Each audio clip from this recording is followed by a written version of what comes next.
Good evening student, welcome back. ফিরে এলাম আবার আমার ডিজিটাল ই লার্নিং ক্লাসরুমে।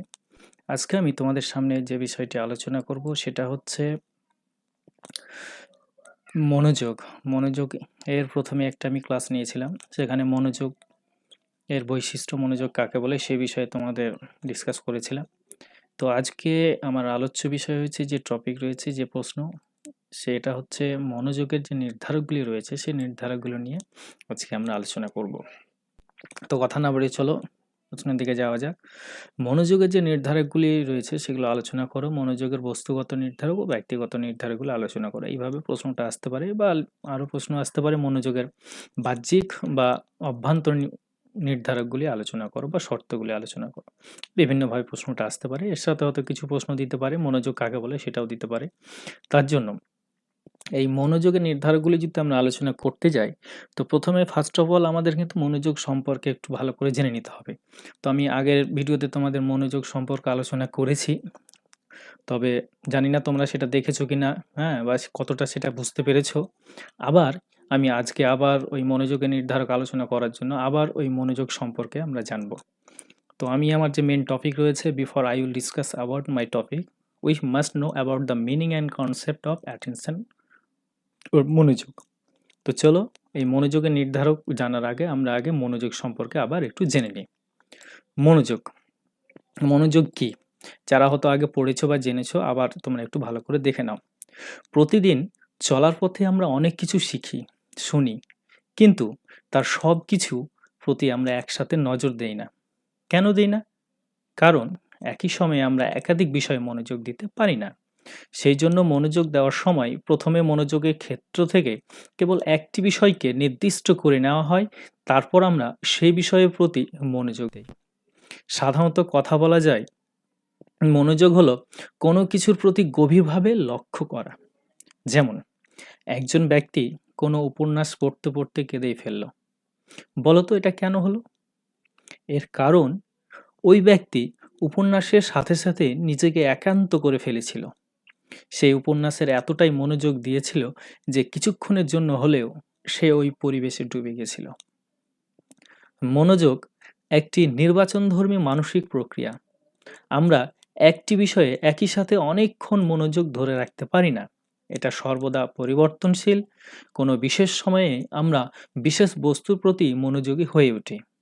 আমরা যখন বস্তুর প্রতি মনোযোগ দেই, তখন তা আমাদের চেতনার কেন্দ্রস্থলে উপস্থাপন করে করে মনোযোগ সাময়িকভাবে আমাদের চেতনাকে অন্য সব কিছু থেকে সরিয়ে কেবল নির্দিষ্ট একটি বিষয়ে নির্ভর করে থাকে। তাহলে এখান থেকে মোটামুটি অনেকটা বুঝতে পারছো তোমরা যে মনোযোগটা কি। অর্থাৎ আমরা জানি যে আমরা অনেক কিছু জিনিস রয়েছে যেগুলোর প্রতি আমরা দেখি বা শুনি, কিন্তু সব কিছুই মানে সব বিষয় বা বস্তুর প্রতি কিন্তু আমরা নজর দিই না বা মনোযোগ দিই না সেক্ষেত্রে। এর কারণটা হচ্ছে কি? এর কারণ হলো আমরা সব বিষয়ের প্রতি মনোযোগ একসাথে দিতে পারি না। তার মধ্যে থেকে কিছু কিছু বিষয় আছে বা বস্তু আছে যেগুলোর প্রতি আমরা মনোযোগ দিয়ে থাকি। আমি তোমাদের একটা উদাহরণ দিয়ে বোঝানোর চেষ্টা করেছি যে মনোযোগটা কি। এখানে দেখো একজন ব্যক্তি তার উপন্যাস পড়তে পড়তে বলছে কেঁদে ফেললো। তাহলে এটা কেন হচ্ছে বলো তো? কারণ ওই ব্যক্তি ওই উপন্যাসটা এত মনোযোগ সহকারে পড়ছে যে ওই উপন্যাসের মধ্যে নিজে ঢুকে গেছে, মনকে একদম ঢুকে ফেলেছে ওই উপন্যাসের মধ্যে। এর ফলে হচ্ছে কি, ও মানে মনোযোগ এতই বেশি দিয়েছে যে ওই পরিবেশে ডুবে যাওয়ার ফলে তার চোখ দিয়ে জল চলে আসছে। তোমরা দেখবে অনেকে, তোমরা টিভি দেখো, সিরিয়াল দেখো, অনেক সিনেমা দেখো, এই বিভিন্ন জিনিসগুলো দেখতে দেখতে এমন কিছু কিছু দেখবে যেটা মনোযোগ দিয়ে দেখবে মনোযোগ দিয়ে দেখার ফলে দেখবে অটোমেটিক এমন তোমার প্রিয় ক্যারেক্টার রয়েছে বা এমন কিছু চরিত্র রয়েছে যেটা তোমাদের খুব ভালো লাগে, সেই চরিত্রটা যখন কোনো দুঃখ পায় দেখবে মনে হচ্ছে যেন নিজে দুঃখ পেলাম। সেক্ষেত্রে দেখবে তোমাদের চোখে জল চলে আসে সেক্ষেত্রে।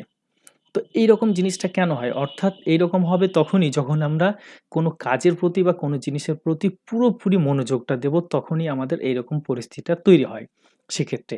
আর আমরা মনোযোগের বৈশিষ্ট্যের ক্ষেত্রে আমরা পড়েছি যে এটা হচ্ছে সর্বদা নির্বাচনধর্মী একটি মানসিক প্রক্রিয়া এবং এটি হচ্ছে পরিবর্তনশীল এবং এটা চেঞ্জেবল হতে থাকে সেক্ষেত্রে। এবং আমরা সেখানে আরও কি জেনেছিলাম যে মনোযোগ হচ্ছে যে আমাদের চেতন মনের কেন্দ্রস্থলে স্থাপন করা কোনো বিষয় বা বস্তুকে দেখার পর সেটাকে আমাদের চেতন মনে উপস্থাপন করতে হবে। আমাদের মনের যে ৩টা ভাগ বলেছিলাম, ওই ৩টে ভাগের মধ্যে চেতন ভাগ বা স্তর রয়েছে, সেই স্তরের মধ্যে উপস্থাপন করাটাকে বলা হচ্ছে মনোযোগ। তো এই মনোযোগ প্রসঙ্গে বিভিন্ন শিক্ষাবিদগণ বিভিন্ন মতামতগুলো বলেছেন। তো এর আগের ভিডিওতে আমি দিয়েছিলাম ওখানে, এবার ওই মনোবিদদের ছাড়াও আরও কতকগুলো মনোবিদদের মানে মতামত তোমাদের সামনে তুলে ধরবো। চলো দেখা যাক তারা কি বলে।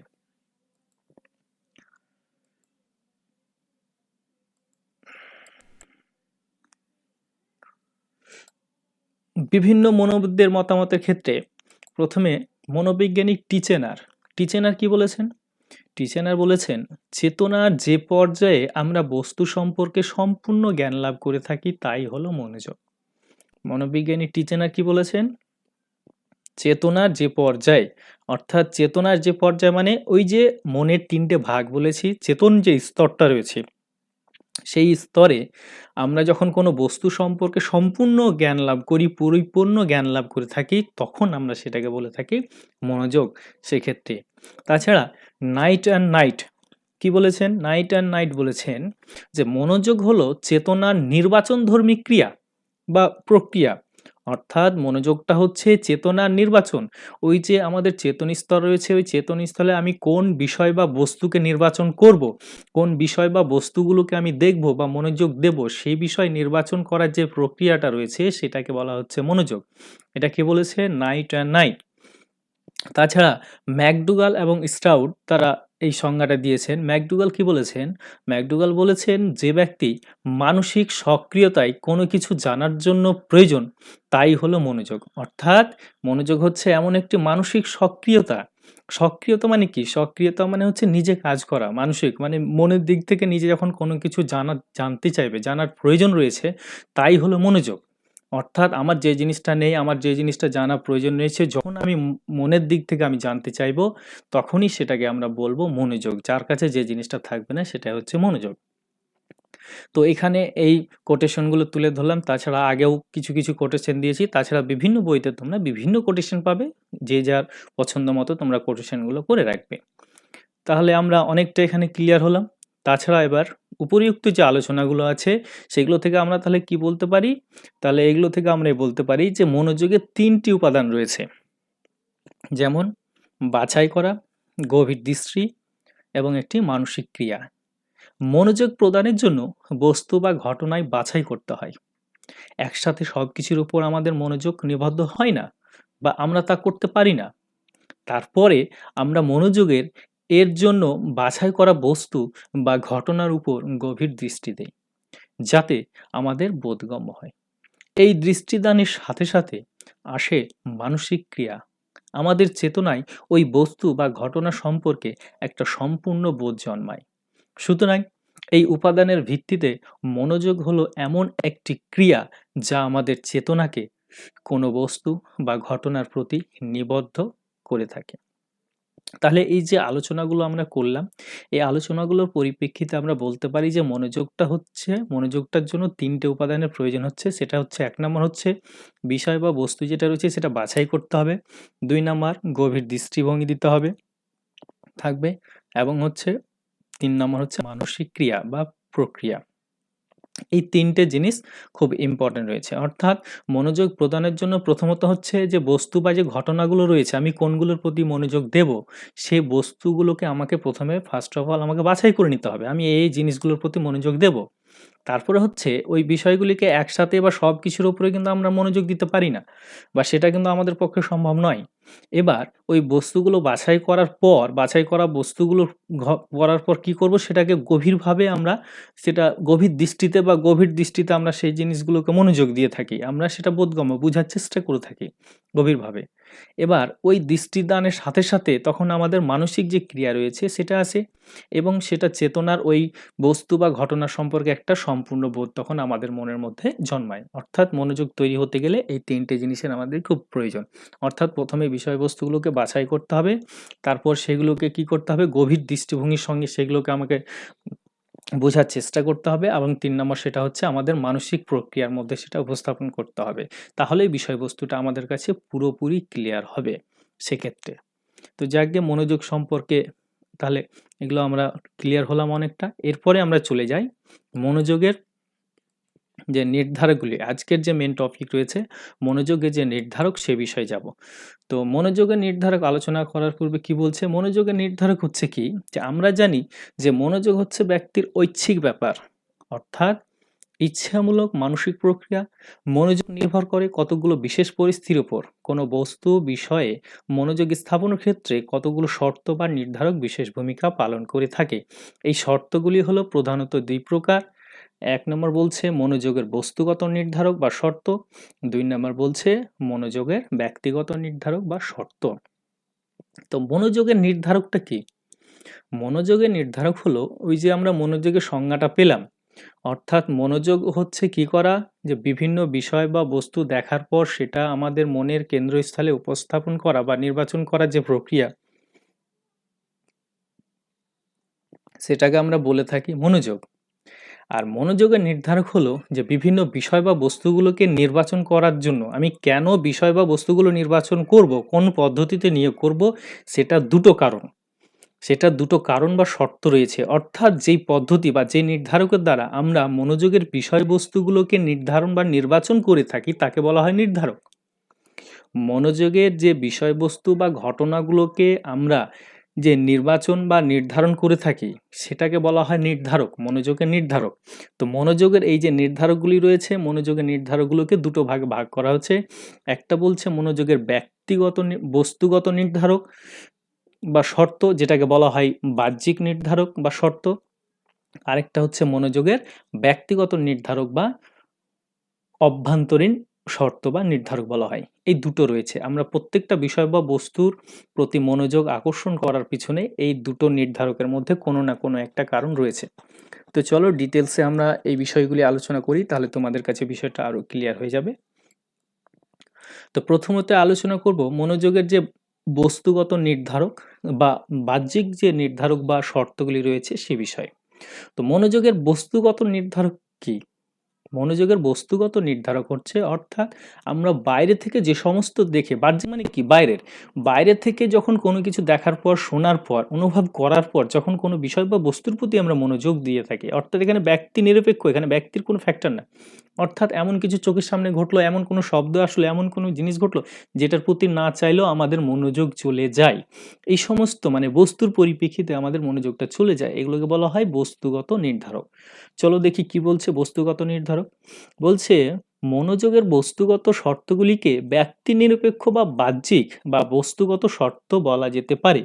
এগুলিকে নিচে আলোচনা করো। তাহলে এই যে মনোযোগের বস্তুগত বা ব্যক্তি নিরপেক্ষ বাহ্যিক যে নির্ধারক বা শর্তগুলি রয়েছে সেগুলো পয়েন্ট টু পয়েন্ট নিচে ডিসকাস করছি, মন দিয়ে শোনো। প্রথমে বলছে আকার। আকার বা আয়তন, অর্থাৎ যখন আমরা কোনো বিষয় দেখব, অর্থাৎ দুটি উদ্দীপকের ভেতর তুলনামূলক বড় উদ্দীপকটি মনোযোগ বেশি আকৃষ্ট হয়। যেমন পাশাপাশি অবস্থানরত ছোট বাড়িটির চেয়ে বড় বাড়িটি সহজেই চোখে পড়ে।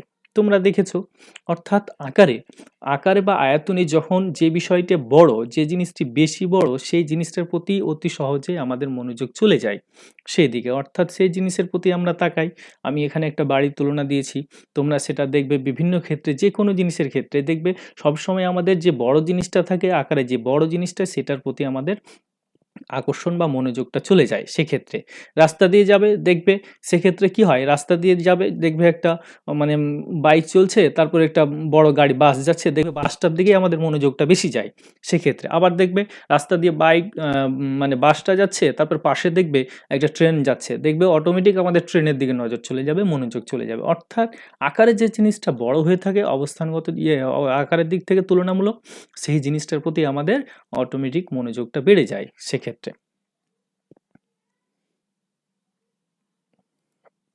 ২ নম্বরে কি বলছে, তীব্রতা, অর্থাৎ অধিক হারে তীব্রতা সম্পন্ন উদ্দীপকের উপর সহজেই মনোযোগ আকৃষ্ট হয়। যেমন যে শব্দের তীব্রতা বেশি তার দিকে মনোযোগ বেশি আকৃষ্ট হয়। এখানে কি বলছে, অর্থাৎ বেশি পরিমাণে যে তীব্রতা সম্পন্ন উদ্দীপক, অর্থাৎ বেশি পরিমাণে কি, হঠাৎ করে দেখা গেলো জোরে কোনো জায়গায় একটা শব্দ হলো, অটোমেটিক আমাদের ওইদিকে নজর যাবে। হঠাৎ অন্ধকারের মধ্যে কোনো বেশি হঠাৎ করে হ্যালোজেনের মতো লাইট তোমার সামনে দিয়ে চলে আসলো, অটোমেটিক আমাদের ওইদিকে নজর পড়বে। সেক্ষেত্রে হঠাৎ কোনো জিনিস একটা তীব্র গন্ধ তোমাদের নাকে চলে এলো, অটোমেটিক আমাদের সেদিকে নজর যাবে। তো এই সমস্ত জিনিসগুলো যখন তীব্র হবে, যখন সেই জিনিসটার প্রতি আমাদের অটোমেটিক মনোযোগ চলে যাবে। সেক্ষেত্রে যেমন ধরে নাও, তুমি বাড়িতে পড়তে বসেছো, এবার পাশের বাড়িতে টিভি চলছে, এবার পাশের বাড়ির ওই টিভির সাউন্ডটা তোমার কানে চলে আসছে, কারণ তার সাউন্ডের তীব্রতা প্রচণ্ড, সেটা তোমার কানে আসছে, অটোমেটিক তোমার মনোযোগটা চলে যাবে ওই সাউন্ডের দিকে, তুমি তখন ওই পড়াশোনার দিকে মনোযোগটা দিতে পারবে না, সেক্ষেত্রে অটোমেটিক চলে যাবে। এটাকে বলা হচ্ছে তীব্রতা। সেক্ষেত্রে নেক্সট কি বলছে, 3 নম্বর বলছে পুনরাবৃত্তি। কোনো ঘোষণা পাঠ করার সময় গুরুত্বপূর্ণ অংশটি বারবার পুনরাবৃত্তি করা হয়, কারণ পুনরাবৃত্তি হলো মনোযোগ আকর্ষণের একটি গুরুত্বপূর্ণ শর্ত বা নির্ধারক। দেখবে বিভিন্ন ইম্পর্টেন্ট যে জিনিসগুলো রয়েছে সেই জিনিসগুলোকে কি করা হয়, বারবার রিপিট করা হয়। বারবার রিপিট করা হয় কিসের কারণে, কারণ যাতে বিষয়টা আমাদের মনোযোগ দিতে পারি এবং সেটাকে মনে রাখতে পারি, সেই জন্য কি করা হয়, ওই জিনিসগুলো বারবার রিপিট করা হয়। সেক্ষেত্রে তো বিভিন্ন ধরনের এইরকম জিনিস আছে, যেই জিনিসগুলো বারবার রিপিট করা হয়, ওই রিপিট করতে করতে কি হয়, ওই সব জিনিসগুলো আমরা মনে রাখতে পারি। সেক্ষেত্রে দেখবে তোমরা যখন পড়াশোনা করবে, একটা নোট যখন বারবার তুমি রিপিট করে যখন পড়বে, অটোমেটিক দেখবে সেই জিনিসটা তোমাকে ভালো লাগছে এবং সেই জিনিসটার প্রতি তোমার মনোযোগ বৃদ্ধি পাচ্ছে, যখন একটা জিনিস বারবার করবে অটোমেটিক। খেলাধুলা যখন করবে, খেলাধুলা তুমি যখন বারবার করবে, দেখবে তোমাকে অটোমেটিক খেলাধুলাটা দেখবে ভালো লাগবে, সেক্ষেত্রে পুনরাবৃত্তি করবে। সেক্ষেত্রে তো পুনরাবৃত্তি হচ্ছে কি, ওই জিনিসটাকে মনোযোগ বা মনে রাখার জন্য আমরা ওই ঘটনাগুলো বা ওই জিনিসগুলো করে রাখি। আর ওই পুনরাবৃত্তি যখন করবে, অটোমেটিক সেক্ষেত্রে কি হয়, আমাদের মনোযোগটা সেক্ষেত্রে বৃদ্ধি পেতে থাকে। বারবার যখন ক্লাসে যখন আমরা পড়াই, তখন কি হয়, আমরা ইম্পর্টেন্ট যে জিনিসগুলো থাকে সেগুলো দেখবে বারবার তোমাদের রিপিট করি, কিসের জন্য, যাতে সেই বিষয়টা তোমরা মনে ধরে রাখতে পারো এবং মনোযোগ দিয়ে সেটা বুঝতে পারো, সেই জন্য আমরা সেটা করে থাকি। নেক্সট কি বলছে, নেক্সট বলছে 4 নম্বর পয়েন্ট, গতিশীলতা। গতিশীল বস্তু, বিশেষ করে হঠাৎ গতিশীল হওয়া বস্তু বেশি মনোযোগ আকর্ষণ করে থাকে। যেমন সামনে দিয়ে গতিশীল অবস্থায় একটি গাড়ি বেরিয়ে গেল, তার প্রতি আমাদের মনোযোগ আকর্ষণ করে থাকে। তোমরা নিজেই দেখবে রাস্তাঘাটে যখন চলবে, দেখবে রাস্তা দিয়ে হেঁটে যাচ্ছ, পাশ দিয়ে একটা গতিশীল গাড়ি চলে গেল, অটোমেটিক আমাদের সেই দিকে নজর যাবে। সেক্ষেত্রে বা বাড়িতে বসে আছো, জানলা দিয়ে দেখছো কোনো গাড়ি বা বাইক একটা গেল, অটোমেটিক দেখবে আমাদের ওই নজরটা ওই দিকে চলে যায়, মনোযোগটা চলে যায়। অর্থাৎ গতিশীল বস্তু প্রতি হঠাৎ আমাদের কি হয়, মনোযোগটা চলে যায়। সেক্ষেত্রে বা অনেক সময় কি হয়, দেখবে ক্লাসের মধ্যে বসে আছো সবাই মিলে, হঠাৎ করে কি হলো, কেউ একজন বেরিয়ে গেল, দেখবে সবাই উম, ওর দিকে তাকাচ্ছে, ওর দিকে যাচ্ছে, কারণ যেহেতু তোমরা স্থিরশীল অবস্থায় ক্লাসরুমে বসেছিলে, এবার হঠাৎ করে কেউ যখন ওখান থেকে গতিশীল হয়ে গেল, হাঁটতে শুরু করলো, দেখবে সবারই দৃষ্টিটা যেন ওর দিকে পড়ছে, যে কে সে, কে যাচ্ছে বাইরে। সেক্ষেত্রে তো এটা হচ্ছে গতিশীলতা, সেটা মনোযোগের আমাদের আরো একটি নির্ধারক, বস্তুগত নির্ধারক। দেন কি বলছে, নির্দিষ্ট স্থায়িত্ব। বেশিক্ষণ উপস্থাপনের ফলেও কোনো উদ্দীপকে মনোযোগ আকর্ষণ করে থাকে, তবে তার মাত্রা অতিরিক্ত হয়ে গেলে বিরক্তিকর পরিস্থিতি তৈরি হয়। এখানে কি বলছে, এখানে বলছে যে বিষয়বস্তু যেগুলো রয়েছে সেগুলো উপস্থাপনের ফলে উদ্দীপকের মনোযোগ, অর্থাৎ বেশিক্ষণ যদি কোনো কিছু আমাদের চোখের সামনে ঘোরাঘুরি করে, চোখের সামনে আমরা দেখি, তো অটোমেটিক কিন্তু ওই জিনিসটার প্রতি আমাদের মনোযোগ চলে যায়। সেক্ষেত্রে তুমি বাড়িতে আছো, বাড়ির সামনে দেখবে একটা গাড়ি ঘোরাঘুরি করছে, অনেকক্ষণ ধরে গাড়ি ঘোরাঘুরি করছে, দেখবে অটোমেটিক তোমার মনোযোগটা ওইদিকে চলে যাবে। সেক্ষেত্রে বা একটা কোনো বাইক ঘোরাঘুরি করছে, অটোমেটিক তোমার অনেকক্ষণ ধরে যদি থাকে, তাহলে মনোযোগটা আমাদের অটোমেটিক চলে যাবে। ও যদি চলে যেত তাহলে কোনো মনোযোগই যেত না, রাস্তা দিয়ে চলে যেত, দেখতে না। কিন্তু যদি দাঁড়িয়ে থাকে বেশিক্ষণ ধরে, তাহলে অটোমেটিক যদি দাঁড়িয়ে থাকে বা রাখা থাকে, একটা বাইক হোক কাউরি বা 4 চাকা হোক, তাহলে অটোমেটিক দেখবে বিষয়টার প্রতি আমাদের মনোযোগ জাগতে থাকে। সেক্ষেত্রে যে কে রেখে গেল গাড়িটা, কার গাড়িটা, কোথা থেকে রেখে গেল, কিসের জন্য রাখলো, এই নানান ধরনের প্রশ্ন হয় এবং তার প্রতি আমরা মনোযোগ দিয়ে থাকি। তবে কি হয়, সেক্ষেত্রে সে বিষয়টি আমাদের কাছে বিরক্তিকর হয়ে যায় যদি তার লিমিটটা বেশি হয়ে যায়। সকালে রেখেছে, সন্ধ্যা হয়ে গেল, রাত্রি হয়ে গেছে, এখনো গাড়িটা নিয়ে যাচ্ছে না। তখন কি হয়, আমাদের বিরক্তিকর পরিস্থিতি তৈরি হয়। বাড়ির সামনে গাড়িটা রেখে গেছে, আমাদের চলাফেরা করতে অসুবিধা হচ্ছে, তখন একটা বিরক্তিকর পরিস্থিতি তৈরি হয়, গাড়িটা নিয়ে যাচ্ছে কেন, কার গাড়ি এ করছে, তখন এটা বিরক্তিকর। অর্থাৎ বেশিক্ষণ যদি হয়ে যায় আবার, তখন সেটা আমাদের বিরক্তিকর পরিস্থিতি তৈরি হয়।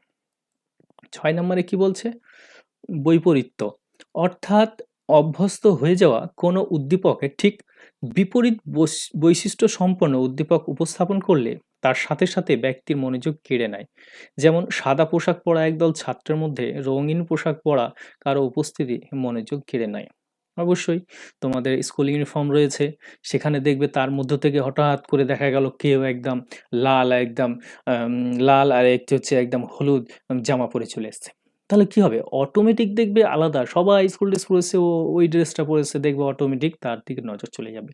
সেক্ষেত্রে অর্থাৎ যখনই আমাদের একটু অপোজিট হবে, সবাই যে জিনিসটা করবে তার যখন বিপরীত কোনো কিছু যখন আমরা দেখব, তখন অটোমেটিক কি হয়, আমাদের তার প্রতি কি হয়, নজর চলে যায়। সেক্ষেত্রে তো সেই রকম হয়ে থাকে। অর্থাৎ যখন সেটা ড্রেসের ক্ষেত্রে হোক, সেটা খাবারের ক্ষেত্রে হোক, সেটা পড়াশোনার ক্ষেত্রে হোক, যে কোনো ক্ষেত্রে যখনই একটু আলাদা জিনিস একটা তৈরি হবে, তখন অটোমেটিক যেন আমাদের মনোযোগটা সেই দিকে চলে যায়। সেক্ষেত্রে নেক্সট কি বলছে, 7 নম্বরে বলছে রং। রং বা রঙিন বস্তু, অর্থাৎ সাদা কালো উদ্দীপকের তুলনায় রঙিন উদ্দীপকটি মনোযোগ কেড়ে নেয়। রঙের প্রতি আকর্ষণ এতটা একটা সহজাত স্বভাব, বিশেষ করে লাল রঙের প্রতি আকর্ষণ আরও বেশি বেড়ে যায়।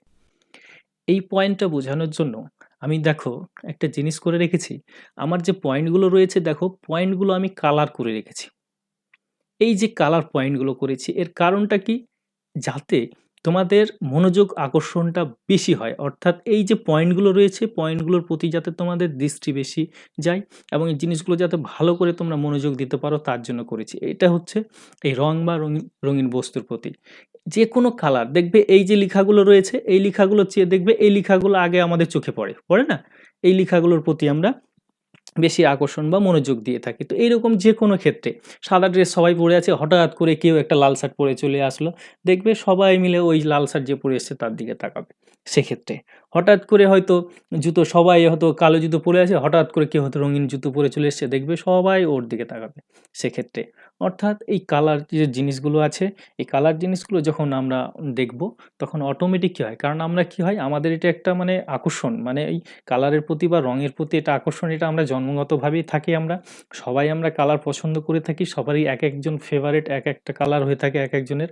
সেক্ষেত্রে কারোর ব্লু হতে পারে, কারোর পিঙ্ক হতে পারে, কারোর ইয়েলো হতে পারে, বিভিন্ন ধরনের হতে পারে সেক্ষেত্রে। হ্যাঁ, এবং বিভিন্ন কালারগুলো আমরা সেই অনুযায়ী মনোযোগটা দিয়ে থাকি সেক্ষেত্রে। তার জন্য দেখবে বিভিন্ন ধরনের যে পোস্টারগুলো টাঙা থাকে, দেখবে বিভিন্ন কালারে হেডলাইনগুলো লেখা থাকে। কেন লেখা থাকে, কারণ এই বিভিন্ন কালার দিয়ে এই কারণে লেখা থাকে যাতে তোমাদের মনোযোগটা ওখানে যায়, তোমাদের মনোযোগটা যাতে আকর্ষণ করে, তার জন্য ওই জিনিসটা করা হয়। সেক্ষেত্রে বিভিন্ন কালারে সেই জিনিসগুলো লেখা হয়। নেক্সট নেক্সট কি বলছে, 8 নম্বরে বলছে উজ্জ্বলতা। বেশি উজ্জ্বল বস্তু বেশি তাড়াতাড়ি মনোযোগ কেড়ে নেয়। মনোযোগের শর্ত হিসেবে উজ্জ্বলতা একটি গুরুত্বপূর্ণ শর্ত হিসাবে গণ্য করা হয়। বেশি উজ্জ্বল বস্তু, যে কোনো জিনিস যখন দেখবে উজ্জ্বল হবে, তখন দেখবে তুমি রাস্তা দিয়ে যাচ্ছ, রাস্তা দিয়ে যেতে যেতে টর্চ নিয়ে যাচ্ছ, অন্ধকারে হঠাৎ করে সামনে থেকে একটা আলো ভেসে আসছে, অটোমেটিক কি হবে, আমাদের মনোযোগ ওই আলোটার দিকে চলে যাবে।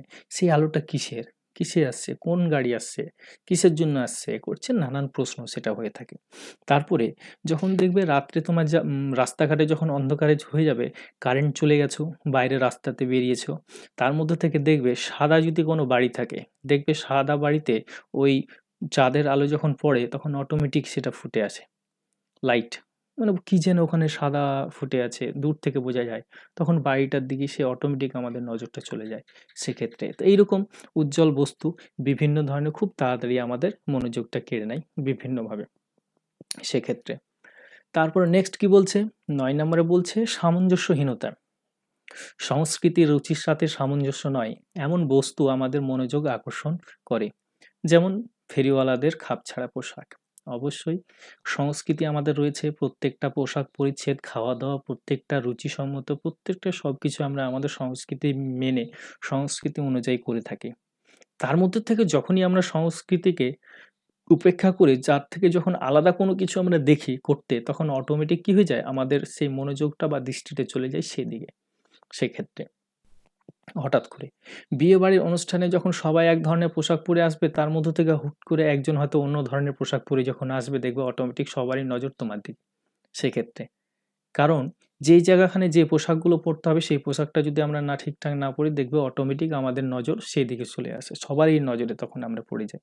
সেক্ষেত্রে বিদ্যালয়ের মধ্যে যখন আসবে, বিদ্যালয়ের আমাদের সংস্কৃতি হচ্ছে তোমাদের সব ইউনিফর্ম পরে আসতে হবে। এবার ইউনিফর্ম যখন পরে তোমরা আসবে না, অটোমেটিক যে কোনো জায়গায় থাকানো দূর থেকে আমাদের চোখে পড়ে যে ওই ছেলেটাকে ইউনিফর্ম পরে আসেনি, সেটা আমরা বুঝতে পারি। সেক্ষেত্রে তখন জিনিসটা একটু লাগে, খাপছাড়া যখন লাগে তখন অটোমেটিক আমাদের সেদিকে মনোযোগটা চলে যায় সেই ক্ষেত্রে। তো এইরকম সামঞ্জস্যহীনতা হচ্ছে মনোযোগের বস্তুগত নির্ধারক। নেক্সট বলছে গোপনীয়তা। গোপনীয় বা রহস্যবৃত্ত কোনো বস্তুকে সহজেই মনোযোগ আকর্ষণ কারণ হয়ে দাঁড়ায়। যেমন কোনো কিছু লুকিয়ে রাখলে সেই জিনিস সম্পর্কে জানতে আমাদের খুব মনোযোগ আকর্ষণ করে থাকে। অবশ্যই দেখবে এই যে গোপনীয়তা, গোপনীয়তা করতে গেলে বা রহস্যবৃত্ত করতে গেলে কোনো কিছু কারোর সামনে গোপন করো, দেখবে সেই জিনিসটার প্রতি যেন কিউরিওসিটি মানে জেগে ওঠে। সেক্ষেত্রে বিভিন্ন ক্ষেত্রে বা দেখবে অনেকগুলো পার্টি সারপ্রাইজ বা অনেকে গিফট অনেক কিছু দিয়ে থাকে। তো এই যে প্যাকেটগুলো যখন করা থাকে, সেই প্যাকেটগুলো মানে দেখার জন্য যে কি গিফট দিয়েছে সেটা দেখার জন্য যেন একটা এক্সাইটেড হয়ে থাকে, মনোযোগটা বেশি হয়ে থাকে যে ওর ভিতরে কি আছে, কি আছে জানার জন্য। অর্থাৎ যেকোনো জিনিসকে গোপন করে রাখলে সেই জিনিসটা জানার জন্য আমরা যেন ছটপট করতে থাকি। সেক্ষেত্রে মনোযোগটা আমাদের বেশি আকর্ষণ করে থাকে। সেক্ষেত্রে তার মধ্যে কাউকে যদি বলা হয় যে তোর সম্পর্কে একটা কথা বলবো, থাক আজকে বলবো না। যদি বলা হয় তাহলে তো নাই, মানে সব সময় পিছনে লাগা, এই বল না বল না, কি খবর, কি হয়, কি জেনেছিস আমার সম্পর্কে, কি জানিস সম্পর্কে আমার, মানে এই ধরনের গোপনীয়তা প্রতি আমাদের মনোযোগটা খুব বেড়ে যায়। সেক্ষেত্রে কোনো কিছু গোপন করতে চাইলে, কোনো কিছু লুকিয়ে রাখতে চাইলে অটোমেটিক তার প্রতি আমাদের মনোযোগটা বেড়ে যায়। নেক্সট কি বলছে, অবস্থান। অর্থাৎ এক সারিতে দাঁড়ানো অনেক লোকের মধ্যে যিনি মাঝখানে দাঁড়াবে তার দিকে প্রথমে দৃষ্টি যায়। চিত্রটির পটভূমি কোথায় আছে তার মনোযোগের জন্য একটি শর্ত। অর্থাৎ প্রত্যেকটা বিষয় বা বস্তু যে আমরা মনোযোগ দেব, সেই মনোযোগ দেওয়ার পিছনে একটা রয়েছে অবস্থান, জিনিসটা কোথায় আছে, জিনিসটা এমন জায়গায় রাখা রয়েছে যার প্রতি আমাদের সহজেই নজরটা চলে যায় এবং অটোমেটিক আমরা সেই জিনিসটার প্রতি মনোযোগী হয়ে থাকি। একটা এক্সাম্পল দিলে তোমরা বুঝতে পারবে। বিভিন্ন মাল্টি কমপ্লেক্স বা যে শপিং মলগুলো রয়েছে, সেখানে দেখবে তারা ফ্রন্টে এমন একটা ড্রেস বা এমন কিছু জিনিস তারা সামনে সাজিয়ে রাখে, যে জিনিসটা রাস্তা দিয়ে গেলে বা দূর থেকে দেখলে অনেকেরই নজর পড়ে। এবার অনেককে যখন কাস্টমারগুলো সেই জিনিসগুলো দেখবে, তারা মানে আকর্ষণীয় হবে যে এই দোকানে এই জিনিসগুলো পাওয়া যায়, এবং অটোমেটিক তারা কি করবে, ওই জিনিসগুলোর প্রতি বা ওই দোকানের প্রতি তাদের মনোযোগটা বেড়ে যাবে। সেক্ষেত্রে তো সেইভাবে এই অবস্থান, অর্থাৎ যে বিষয় বা বস্তুটা রয়েছে তার অবস্থানের উপর ভিত্তি করে কি হচ্ছে, আমরা বিভিন্ন বিষয় বা বস্তুর প্রতি মনোযোগ দিয়ে থাকি। নেক্সট কি বলছে, হঠাৎ উপস্থিতি। হঠাৎ করে কোনো উদ্দীপকের উপস্থাপিত হলে তার উপর মনোযোগ আকৃষ্ট করে বেশি। এই কারণে যেমন আকাশ থেকে বিদ্যুৎ চমকায়, তার দিকে মনোযোগ আকৃষ্ট হয়। হঠাৎ করে যখনই কিছু আসবে, অটোমেটিক দেখবে তোমাদের দৃষ্টি সেই দিকে যাবেই। সেক্ষেত্রে অটোমেটিক আমাদের দৃষ্টিটা সেই দিকে যায়। এখন ধরো হঠাৎ করে তোমরা বসে আছো, হঠাৎ করে কেউ হয়তো দেখা গেলো ওখান থেকে চলে এলো যে স্যার আসতে পারি, ক্লাসের মধ্যে হঠাৎ করে দেখবে তোমরা গেটের দিকে সবারই নজর, কে ওটা এখন বলছে আসতে পারি, অটোমেটিক। তো হঠাৎ করে কারোর উপস্থিতি, হঠাৎ করে কেউ আসলো যে কোনো জায়গায়, তাহলে দেখবে অটোমেটিক আমরা কি হয়, সেই জিনিসটার প্রতি আমরা আকৃষ্ট হই বা মনোযোগ দিয়ে থাকি। সেক্ষেত্রে তো এগুলো, এই সব আলোচনাগুলো যেগুলো করলাম, এগুলো সব হচ্ছে বস্তুগত নির্ধারক বা শর্ত। এখন আমরা যাব ব্যক্তিগত যে নির্ধারক বা ব্যক্তিগত যে শর্তগুলি রয়েছে সেই বিষয়গুলি আমরা এখন আলোচনা করব। তো ব্যক্তিগত যে নির্ধারকগুলি রয়েছে, ব্যক্তিগত নির্ধারকগুলি হচ্ছে অভ্যন্তরীণ নির্ধারক বলা হয়, মনস্তাত্ত্বিক নির্ধারক বলা হয়, আমরা জানি, এবং সেটা ব্যক্তির সাথে জড়িত, অর্থাৎ ব্যক্তির ভেদে জাতিভেদে আলাদা হতে পারে, কিন্তু এটা ব্যক্তির স্বার্থের সাথে জড়িত, অর্থাৎ আমাদের অভ্যন্তরীণ যে ব্যাপারগুলো, অর্থাৎ আমাদের ভিতরের যে ব্যাপারগুলো, সেটা হচ্ছে ব্যক্তিগত নির্ধারক সেক্ষেত্রে। তো এই যে ব্যক্তিগত নির্ধারকগুলি রয়েছে, সে ব্যক্তিগত নির্ধারকগুলি আমি নিচে আলোচনা করি, তাহলে বিষয়টা তোমাদের বুঝতে আরো সুবিধা হবে। প্রথমত বলছে প্রেষণা বা মোটিভেশন। যে বিষয়ের প্রতি ব্যক্তির বিশেষ প্রেষণা কার্যকরী রয়েছে সে বিষয়ে তার মনোযোগ সহজে আকৃষ্ট হয়। যেমন ক্ষুধার্ত লোকের মনোযোগ খাদ্যের প্রতি স্থাপিত হয়। অর্থাৎ প্রত্যেকটা ব্যক্তির প্রত্যেকটা ব্যক্তির কিছু না কিছু মোটিভেশন বা প্রেষণা রয়েছে বা মোটিভ রয়েছে, এবং সেই মোটিভ অনুযায়ী, সেই প্রেষণা অনুযায়ী তারা বিভিন্ন বিষয় বা বস্তুর প্রতি মনোযোগ দিয়ে থাকে। সেক্ষেত্রে তাহলে একজন ক্ষুধার্ত ব্যক্তি কি করবে? সে খাওয়ার খোঁজ করবে। সেক্ষেত্রে একজন যাকে জল পিপাসা পেয়েছে সে কি করবে? জলের খোঁজ করবে। আর যাকে মানে বাথরুম পেয়েছে সে কি করবে? বাথরুম খুঁজবে। অর্থাৎ এই যে জিনিসগুলো, অর্থাৎ প্রেষণাটা, যার যে জিনিসটার প্রয়োজন, ভিতর থেকে যে তাড়নাটা সৃষ্টি হয়েছে, সেই অনুযায়ী আমরা কি করে থাকি? বিভিন্ন বিষয় বা বস্তুর প্রতি মনোযোগ দিয়ে থাকি সেক্ষেত্রে। নেক্সট কি বলছে? নেক্সট বলছে আবেগ। আবেগ একটি তীব্র মানসিক অবস্থা।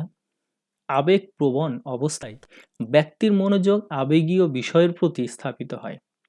যার প্রতি ভালোবাসা আছে তার বিভিন্ন আচরণই মনোযোগ আকর্ষণ করে থাকে। আবেগ এই জিনিসটা আমাদের একটা এমন একটা ফিলিংস, যে জিনিসটা আমাদের ভিতরে সব সময় জড়িত সেই সময়। অর্থাৎ এমন কিছু কিছু জিনিস রয়েছে যে জিনিসটার প্রতি যে ভালোবাসা রয়েছে, অটোমেটিক দেখবে ভিতর থেকে যেন প্রকাশ করতে হয় না, যেন তার প্রতি আমাদের মনোযোগটা সব সময় থাকে। সেক্ষেত্রে তোমাদের ভালো বন্ধু যে থাকবে, দেখবে সব সময় তার প্রতি মনোযোগ, সে কি করছে, কোথায় গেল, একটু চোখের পলক আড়াল হলেই যেন কোথায় গেল সে, সেটা হয়ে থাকে। এই আবেগের বশে হয়ে থাকে। যেমন একজন মা তার শিশু যখন খেলছে, খেলার জন্য তার শিশুটা রয়েছে, খেলছে, তো ওই শিশুটা যখন খেলবে, ও হয়তো রান্না করছে মা, কিন্তু তার আবেগ ওই শিশুটার খেলার মধ্যে লুকিয়ে রয়েছে, মনোযোগ কিন্তু তার রয়েছে, সে আবেগের, সে ভালোবাসায়, সে কিন্তু আবেগের ইয়েতে মনোযোগ দিয়ে আছে। ওই যে শিশুটা খেলছে, কিন্তু তার মনোযোগ ওই শিশুটার দিকেই রয়েছে। এই আবেগটাই যখন অন্য কাউরি বাচ্চা খেলবে তখন কিন্তু থাকবে না সেক্ষেত্রে।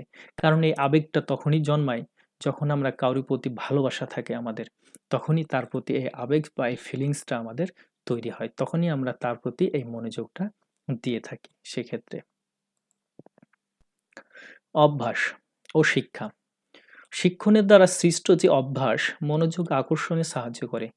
গাড়ি চালানোর সময় গাড়িতে বসা অন্য সকলের চেয়ে চালকের মনোযোগ সংকেত বাতির দিকে বেশি নির্দিষ্ট হয়। অবশ্যই কিছু কিছু অভ্যাসের জন্য আমরা অবশ্যই সেই জিনিসগুলোর প্রতি মনোযোগ দিয়ে থাকি।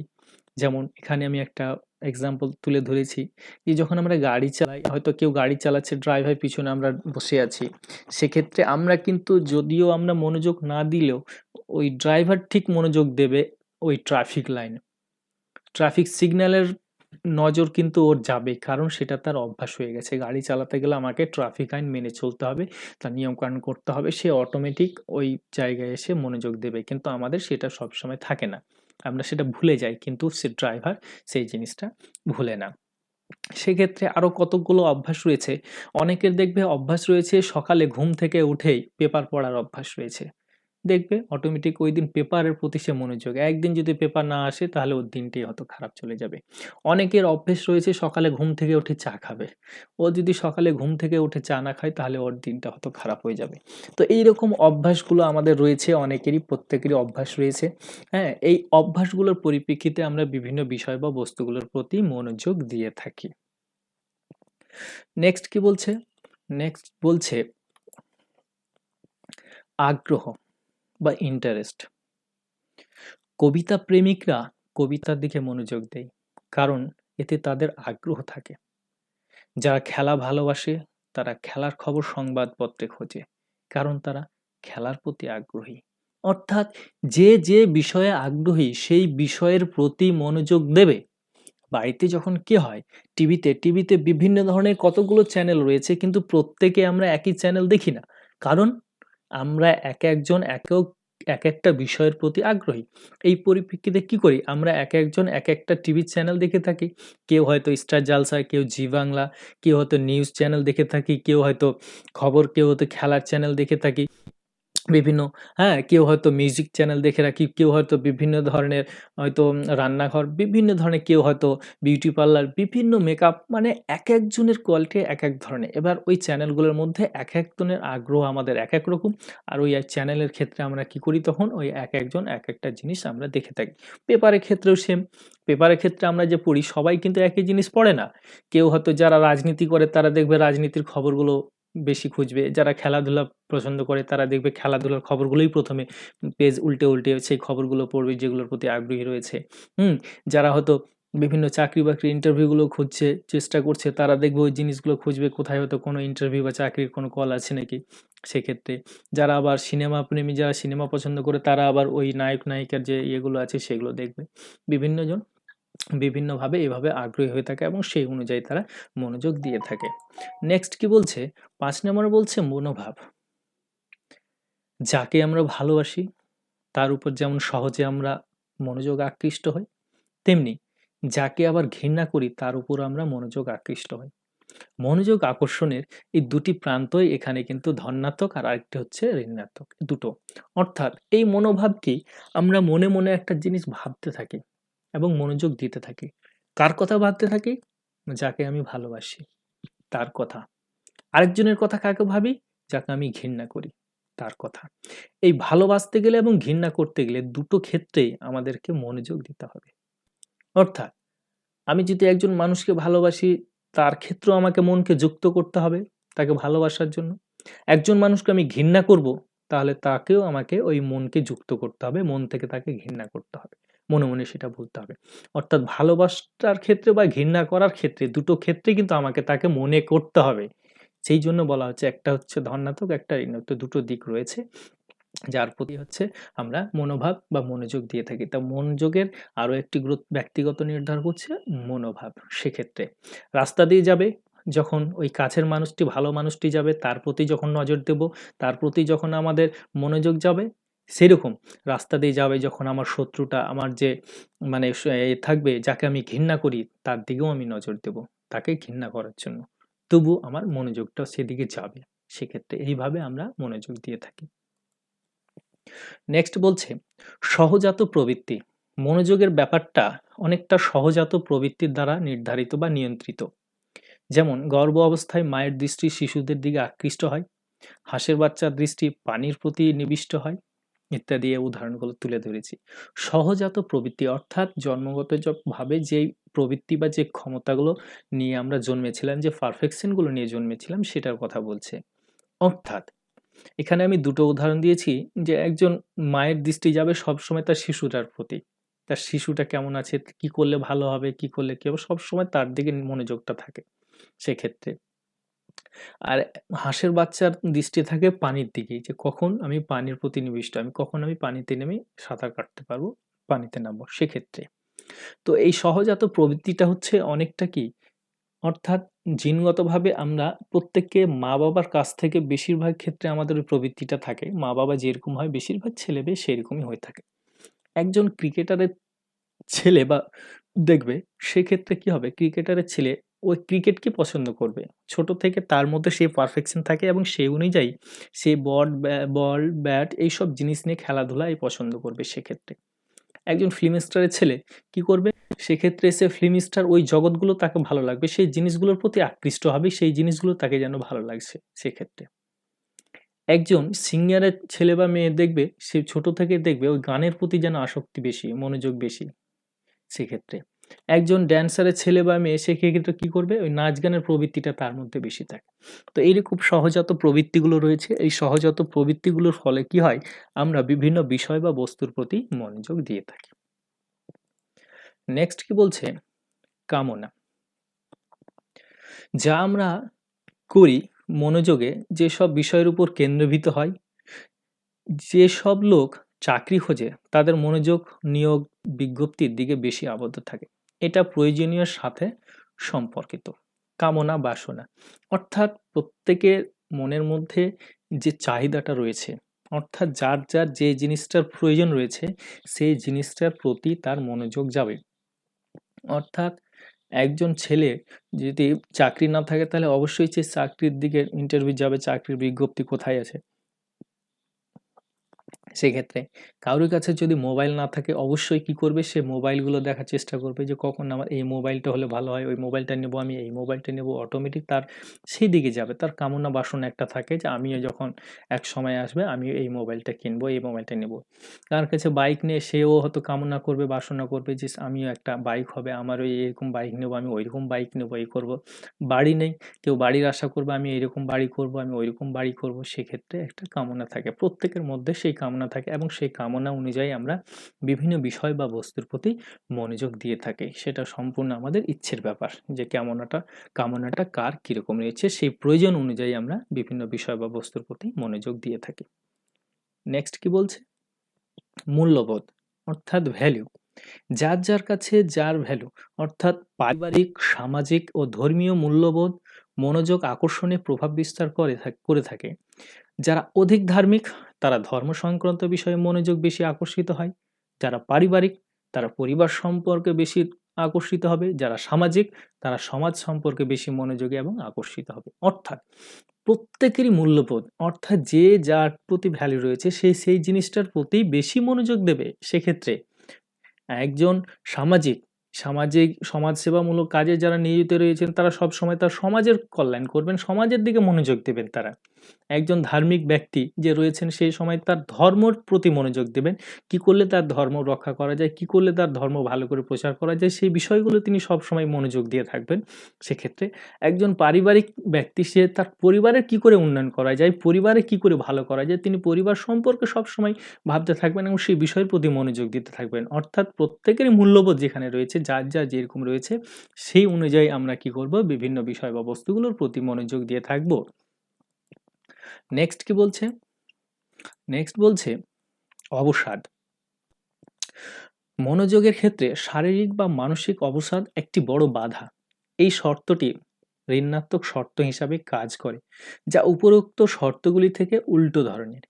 এই শর্তগুলো কখনো আলাদাভাবে আবার কখনো দলবদ্ধভাবে মনোযোগ স্থাপনেই নিয়োজিত হয়ে থাকে। অবসাদ অর্থাৎ অবসাদটা আমরা জানি এটা হচ্ছে একটা শারীরিক বা মানসিক একটা বাধা, কিন্তু মনোযোগের ক্ষেত্রে অবসাদ আসে হঠাৎ করে, ভালো লাগে না।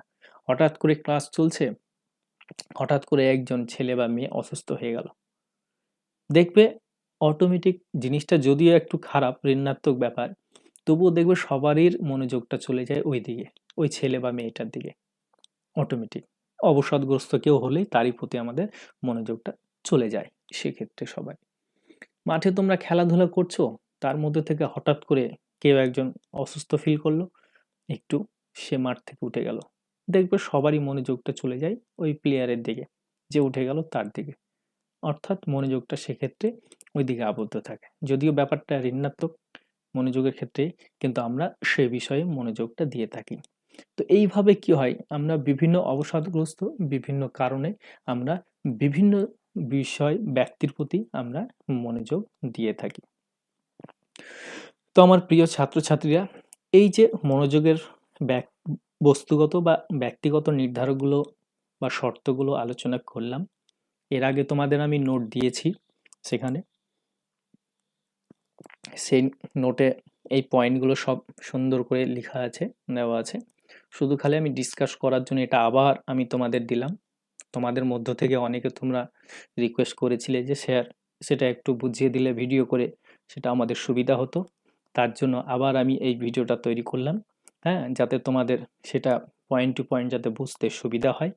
তো এই পয়েন্টগুলো তোমরা ভালো করে বাড়িতে পড়বে, মনোযোগ দিয়ে, এবং সেটা বুঝবে, বুঝে সেটা পড়ার চেষ্টা করবে। আমি যে কথাগুলো লিখেছি এই কথাগুলো লিখতে হবে সেটা নয়, তোমরা সেটা বুঝে বানিয়ে লেখার চেষ্টা করবে।